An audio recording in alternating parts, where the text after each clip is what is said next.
optimalisasi pemuda untuk kemajuan. Assalamualaikum warahmatullahi wabarakatuh. Dewan juri dan segenap panitia serta peserta yang saya hormati, izinkan saya memperkenalkan diri. Perkenalkan, nama saya Nazilatul Hidayah, salah satu peserta karya tulis esai nasional Saiteji Competition 2020 dari Universitas Diponegoro.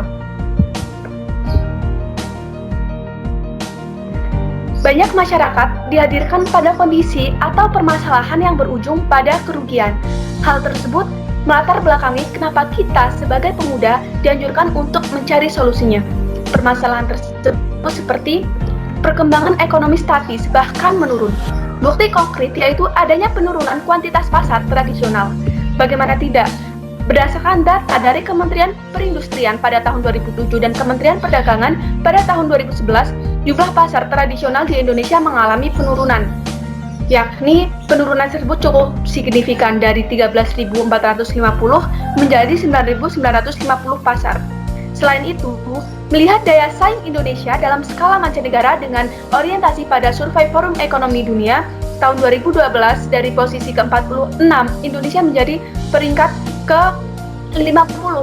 Dan ketika dilakukan pemeringkatan pada level ASEAN, Indonesia berada pada peringkat ke-5, yakni kalah dari Singapura, Malaysia, Brunei Darussalam, dan Thailand. Yang kedua ada pelaku ekonomi kecil awam akan teknologi. Dampak buruk akibat adanya ketertinggalan terhadap teknologi juga mampu menyentuh kehidupan ekonomi yang hanya bisa berjalan statis. Tanpa adanya perubahan, maka ketertinggalan pun marak dialami oleh masyarakat kecil sebagai salah satu faktor penyebab kemiskinan. Yang ketiga, lokal branding yang kuat. Banyaknya permasalahan yang salah satunya seperti tidak adanya branding menjadi penghambat, bahkan tidak sedikit membuat para pelaku usaha gulung tikar. Pertanyaannya di sini adalah, untuk mengatasi hal tersebut, Indonesia punya apa? Jawabannya, Indonesia punya pemuda. Generasi muda sebagai penentu perjalanan bangsa yang sebenarnya, di mana kita sebagai inti dari generasi muda mempunyai kelebihan dalam pemikiran ilmiah. Selain semangat mudanya, kematangan logikanya, sifat kritis pada pemuda dalam menghadapi tantangan termasuk permasalahan yang mengancam di negara ini juga patut diperhatikan. Seiring dengan perkembangan kehidupan global dan tuntutan sebagai akibat dari adanya kemajuan dalam segala bidang yang mempengaruhi peradaban suatu bangsa, pemuda harus memiliki kemampuan menerjemahkan bahwa kemerdekaan bangsa harus diartikan dalam format pembentukan demokratisasi serta kebebasan seluruh rakyat Indonesia dari segala bentuk belenggu kemiskinan, kebodohan, keterbelakangan, dan kedaulatan ekonomi.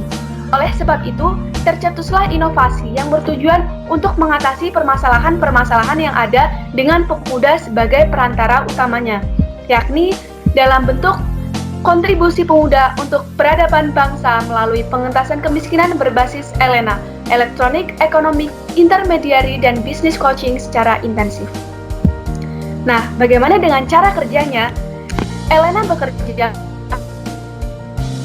melalui satu platform antara pedagang dengan pembeli, dan termasuk di dalamnya adalah semua masyarakat dengan keterbatasan pengetahuan dunia digital maupun masyarakat lainnya secara gratis. Platform yang secara garis besar memuat informasi produk dari barang dan jasa masyarakat Nusantara ini dibentuk dalam proyek kreatif serta manifestasi kekayaan lokal Indonesia dari kumpulan usaha masyarakat yang dimodifikasi dan digambarkan memiliki database sendiri, lalu difokuskan pada bentuk digital dalam bentuk website yang bisa diakses secara online maupun pada perkembangannya adalah bentuk aplikasi dan pada media sosial juga, sehingga bisa diakses di seluruh penjuru dunia khususnya masyarakat Indonesia, serta selanjutnya dibuat semenarik dan seesensial mungkin. Baik produk berbentuk pangan, benda, jasa hingga lainnya semua bisa terlibat sebab ELENA dikemas dengan masing-masing penanggung jawab per daerah sehingga pengemasan serta perekrutannya tepat sasaran. Selanjutnya, untuk bisa tetap bertahan dalam jangka panjang, sebuah merek atau produk hingga jasa termasuk suatu platform harus mempunyai equity. Kekuatan merek atau brand strategi mencerminkan nilai ekuitas sebuah merek yang dibentuk berdasarkan brand familiarity atau brand awareness, brand performance atau pangsa pasar, dan brand knowledge atau asosiasi merek. Nah, pada ELENA, mengandung dua strategi, yakni dari produk atau jasa diteruskan pada koordinator Elena sampai ke konsumen, dan juga strategi dari pelaku usaha ke koordinator menuju bisnis coaching. Nah, kenapa bisnis coaching? Jadi seperti ini. Salah satu variabel yang mempengaruhi minat pembelian lokal adalah suatu sikap yang menganggap negatif pembelian barang impor dan percaya bahwa membeli produk impor dapat merugikan perekonomian nasional, menyebabkan pengangguran dan tidak patriotis. Sedangkan dari sisi lain, bagi konsumen yang non-etnosentris, produk impor merupakan produk yang dievaluasi secara objektif tanpa mempertimbangkan negara yang memproduksinya dengan bagaimana dampak untuk kedepannya. Oleh sebab itu, kondisi seperti inilah yang masuk dalam variabel untuk melakukan bisnis coaching serta dengan tambahan Elena pada inovasi satu ini. Selanjutnya tentang keunggulan dari Elena itu sendiri.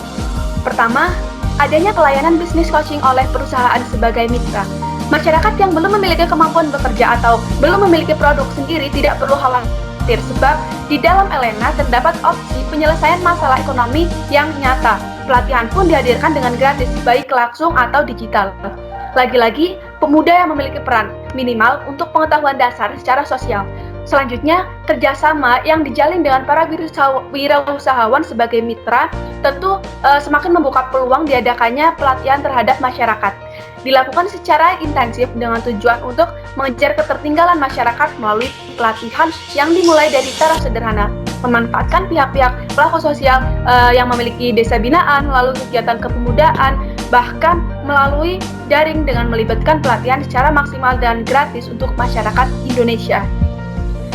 Kedua, masyarakat tidak mengenal teknologi sekalipun juga dapat terlibat. Hal ini dikarenakan perantaranya ditekankan pada pemuda-pemudanya. Pendataan dan pendekatan dini melalui pemerintah desa atau terjun langsung di dalam masyarakat perihal siapa yang memiliki produk atau jasa untuk segera melakukan pengemasan dan promosi, sekalipun masyarakat tersebut belum memiliki pengetahuan akan teknologi atau awam akan teknologi. Ketiga, tepat pula untuk bisnis kekinian. Seperti halnya pihak-pihak yang juga turut mengembangkan atau mengimplementasikan bisnis kekiniannya seperti art factor, drafter, dan lain sebagainya. Yang keempat, ada dikontrol oleh koordinator Elena per daerah, yaitu pemuda, dengan sistem bagi hasil sesuai kesepakatan.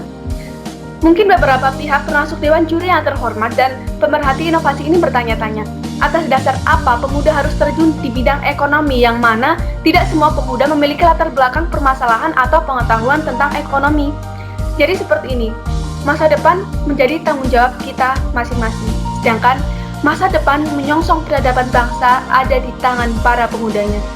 Ketika para pemuda mungkin enggan melakukan aksi sebab tidak adanya ribet atau hadiah untuk mereka, maka Elena mampu mematiknya dengan sistem kerja yang ada di dalamnya, yakni adanya kerjasama antara pemilik produk atau jasa dengan kita para pemuda yang memegang satu region untuk memperoleh keuntungan bersama, menyalurkan, dikerjakan, mendapat keuntungan dengan pembagian secara kesepakatan hingga sampai pada titik di mana semua pihak memperoleh haknya masing-masing dan mampu melakukan pengentasan kemiskinan secara bertahap.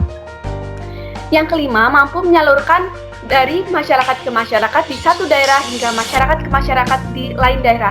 Dengan demikian, kebutuhan-kebutuhan atau layanan di daerah yang belum terjamah oleh startup berbasis serba online seperti yang ada di daerah saya ini juga dapat berkembang perekonomiannya melalui campur tangan para pemudanya.